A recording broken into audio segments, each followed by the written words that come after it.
In the 15 years I've been helping people plan for managing their wealth or just finances in general, the number one topic, without question, that I've had to cover with more people has been retirement. And within retirement, one of the most common things we are always addressing is Social Security and how to properly plan for it. So today, we're going to cover the 10 most common mistakes we see people making when it comes to Social Security benefits. Number one, we see people claiming Social Security too early. A lot of people, the moment that they're eligible, usually at 62, they're going to go right into the Social Security Administration office and just start receiving benefits. They've really done no planning. They just know that now it's available to them. They might still be working, they may not be, but really they go in without a plan. And the problem with that is that it may not fit properly into their budget. It may not fit given their different sources of cash flow or income, but also they may be leaving a lot of money on the table, especially depending on how long they may live, or depending on when they start claiming, whether it be 62, 65, 66, 67, 70, especially in the earlier years, they might be giving up potentially 30% or more in benefits that they could have been receiving. And if they live a long life, this could equate to hundreds of thousands of dollars. So the biggest thing there is if a person is approaching 62, don't just go in willy-nilly. You should have a plan in place and understand, is this the right time to be claiming or not? Number two really dovetails right into number one, and that is the delayed credits that you get for each year that you put off receiving Social Security benefits. Did you know that for each year that you put off receiving Social Security benefits, those benefits typically increase by around 8% a year? Now, that may or may not sound like a lot to some people, but keep in mind, look at where the prevailing interest rates are right now on things like CDs and other income producing or dividend paying assets like those. And then also factor in that if you do delay that and you live a good amount of years afterward, that's going to compound and equate to a lot of money. So again, you shouldn't necessarily just go in first year that you're eligible unless that is part of your plan and you understand why you're doing it. You need to really factor in how much money you could potentially be leaving on the table. I'm not saying you should wait. Maybe taking it the earliest possible year is what fits into your or your family's plan. The point is, you should take your time, be prudent, and make the wisest decision instead of just rushing right into it. Number three mistake we see people make is that they fail to really coordinate spousal benefits and survivor benefits. You would be surprised at how many people we talk to don't take the time to really plan with their spouse who's still living, who's going to draw Social Security and when. Most of the time, when people come together, they're married and they spend the most of their adult life working, their benefits are not going to necessarily line up exactly, especially when you have a man and a woman who maybe have different life expectancies. The IRS has different mortality tables. These are things that we need to really be factoring in to understand who should be drawing what and when, especially if there's an age difference. But the other thing, and I just came across this the other day with a new client that we're working with, so many people are unaware that if you are a widow or a widower, you are entitled under certain criteria to receive your spouse's benefits. Even if they necessarily weren't of age to start collecting, they were paying into Social Security for probably a long time. If they were more advanced in years, there's absolutely no reason why you as a spouse should not be collecting those benefits rather than just letting the government take them. If this is something you're not aware of, I strongly suggest you go to the Social Security Administration's website. There's a lot of information about that, or obviously reach out to a financial advisor or our team. We'll be happy to help you, but I literally just went through this again with another widow just the other week. So don't fail to coordinate with your existing spouse's benefits. Make sure you are coordinating the timing correctly, and if you are a widow or a widower, understand under certain criteria you are eligible for your deceased spouse's benefits. So don't leave those on the table. Number four is similar but a little different, and people are surprised by this, but if you are divorced, as long as you were married for at least 10 years or had potentially other criteria that you meet, you are actually potentially entitled to your ex-spouse's benefits. That's right. Even though you got divorced, you still might be entitled to receive their benefits, or at least a portion of them. Again, these are things that you want to take the time, have the information available, or have someone helping you with it, a professional of some kind, to walk you through and make you aware of these things, because you could potentially be leaving a lot of money on the table that you're entitled to. Number five has to do with claiming early. So a lot of times too, what we see that people may not fully take into consideration is that you may not necessarily be managing how you're receiving the benefits properly if you claim too early, in particular if you're still working. People sometimes are caught off guard, either how their benefits are reduced or how they're taxed.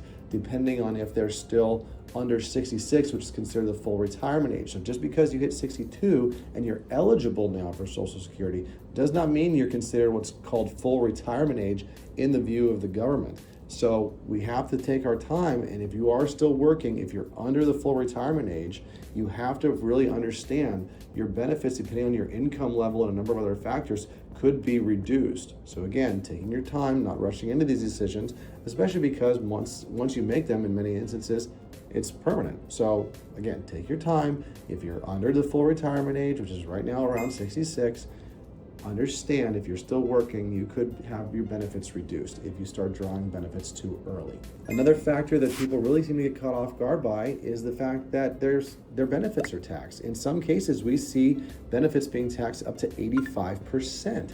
And again, this goes back to taking the time in advance and planning, but also understanding what are your other income sources. Is it earned income? Is it passive income? Where are they coming from? Is it return of principal, return of capital? Is it from a business? Is it from real estate? Is it from working? Is it from an IRA or a 401k or retirement accounts? Where is it coming from? We have to really take the time and plan for these things. And whether it be with a certified financial planner like myself, or a CPA, a tax professional, or maybe a team of people like that, you really should take the time to understand what are my tax liabilities for drawing Social Security and when. And by the way, for those of you who don't know me, my name is Will Snodgrass. I'm a certified financial planner with Matt25 Capital. We are a wealth advisory firm out of Texas. And really, this list is far from exhaustive, but it's meant to give you really the top 10 most common mistakes we see with people who are necessarily not planning for properly or rushing too quickly into Social Security benefits. Number 7 is one that we actually cover quite a bit, and that is longevity and healthcare costs. I cannot tell you how many times that I sit down with people year after year and we start having a conversation around how long they think they're going to live. Almost without fail, especially the men for some reason, more than the women, but without fail, somebody is going to tell me that they don't think they're going to live very long. Here's the problem with that. And I tell all of the people we talk to about this the same thing. What if you're wrong? What if we plan for you to only live to be, let's say, 70, 75, 80, and you live to be 90, 95, 100? This has severe consequences on how your assets are going to be passed on, how they're going to cover your living expenses, but also the more advanced you become in age, the more your medical costs could potentially be. So we prefer to plan for people to live to be at least 100. Doesn't mean all of the people that we work with are going to live to be 100. I hope they all do. I hope they'll all live to be past 100. And if we do, we'll make plans and arrangements for those as well. But the bottom line is, you shouldn't go into this assuming you're going to live a short life. With medical advances and just longevity in most of the population these days seemingly trending up. I know studies show mixed reports on that. Bottom line is, people are living very long, and you could potentially live a lot longer than you expect. So it's better to err on the side of caution, assume you're going to live a longer life than a shorter life. And that's going to, I believe, make a much more positive impact when it comes to planning for how and when you're going to receive these benefits. The 8th mistake we see, and this is something I already touched on, but really not coordinating how and when you draw the Social Security benefits with other sources of income. You have to understand, where is the money going to be coming from? And a lot of times what we see is it may make sense to draw from other assets first.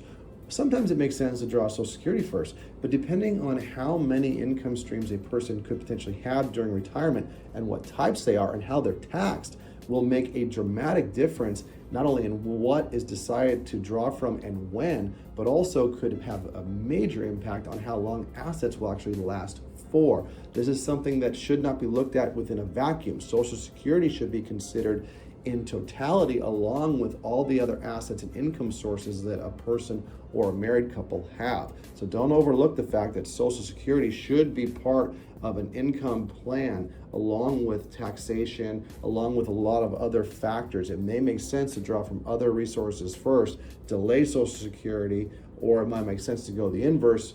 Each situation is different, but again, don't look at any one of those within a vacuum. Look to how they all work together towards getting you from wherever you are now to wherever you plan or hope to be down the road.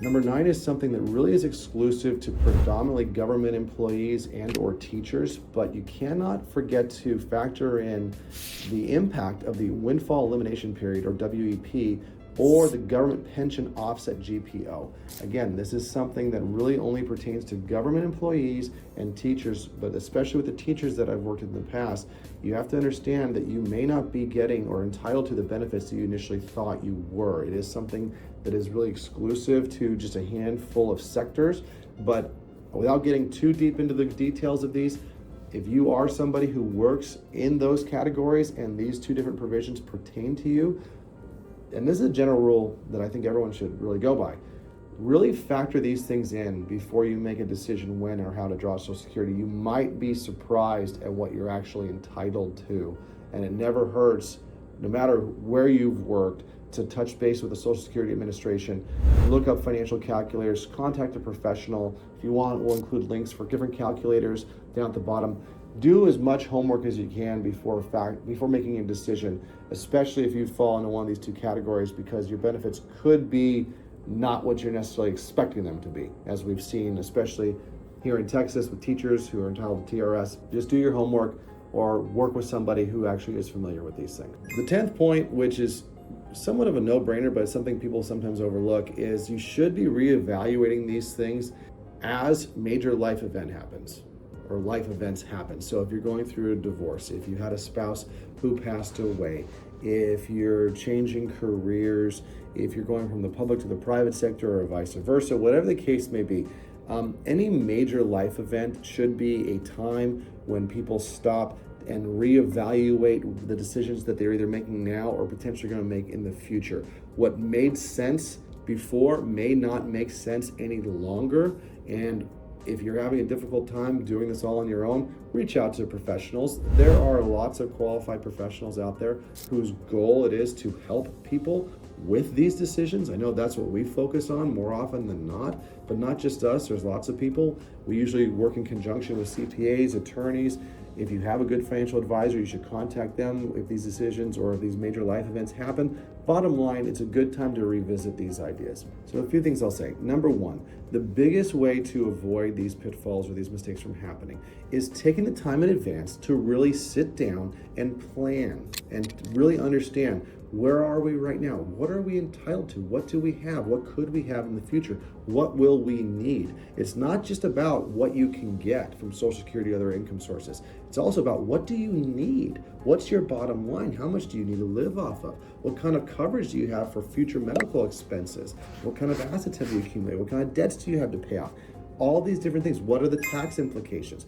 Take the time to really work through all these different facets and scenarios beforehand. That way you have confidence when you do make the decision to either draw Social Security or not, or delay it, or to draw from a spouse's, or whatever the situation is.